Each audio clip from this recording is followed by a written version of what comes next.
Bit of a roller coaster game there. Yes, it was. What was that like? Oh man, it was up. That's a great team, there, well coached team, and I knew they're gonna make their runs. They're gonna execute down the stretch. So I told our kids, even with our mistakes, we just gotta stay mentally strong and try to overcome. Every team make a run, and actually the kids down the stretch held it together. Was able to execute the play for that last shot. I thought you guys struggled in the first quarter, obviously a little bit there, but in the second quarter, 15-0 run. How'd you guys pull that off? Yeah, first quarter actually, I could see the guys a little nervous on the stage, and then after a while, they start settling in, and then we went on a good run because we said if we speed them up, I think that's out of their elements.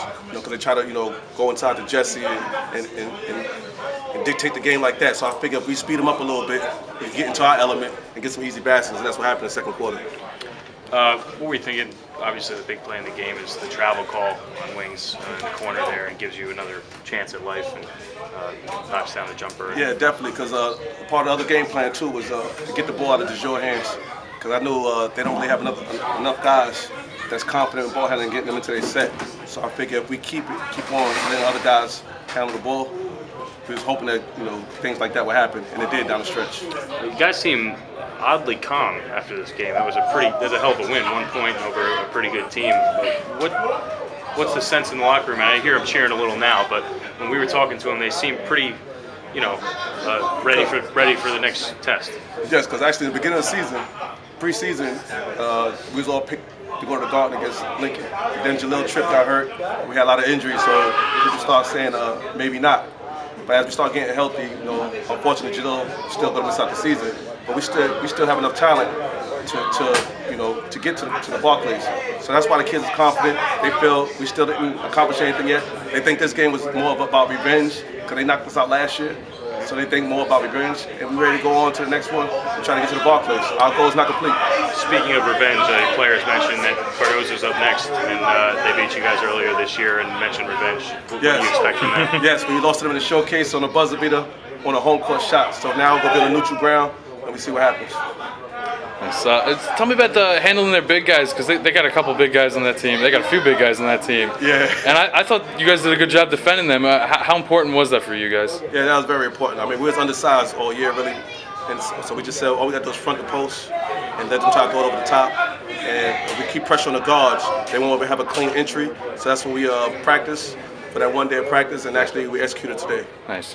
And talk about having Jalil on the bench. I know for most of the season he wasn't even around because obviously he's immobilized there.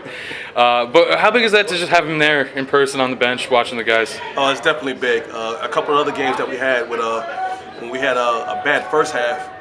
Jalil went in there at halftime both times. Spoke to the kids, and they came out with a whole different type of progression. So with him being there and he's talking to the kids, keeping in their head, because he's the leader. He still is the leader, and they respond to him. A lot of times, they hear my voice all the time. Yeah. But when they hear it from their peers, it's a little different. Yeah. And just talk about, I thought you guys have had some big wins and big losses this year. Why are you guys so up and down? I guess. I mean, it's not huge downs, but how'd you guys hitting your stride today? It seems like. Well, actually, like I said, with the injuries, like for about 8 games down the stretch of the season, we was only playing with 7 guys. And we had a couple of non-league games to go into the playoffs, and we played Wheels. And that's actually our first time we're having a full bench of 10 guys. So we was trying to get our legs back together. And that's why I'm glad we had that early playoff game. I'm glad we didn't have a bye.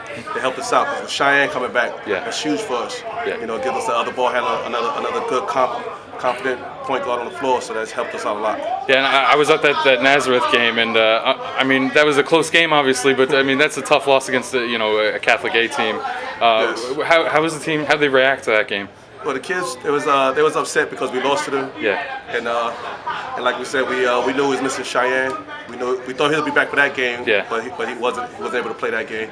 So they was frustrated. And we said for the playoffs, we play Wheels on that Sunday, and we said we get this win, and we start from now. Playoffs, everybody's 0-0. We're gonna start playing the way we know we can play. Nice. All right, thanks a lot, Coach.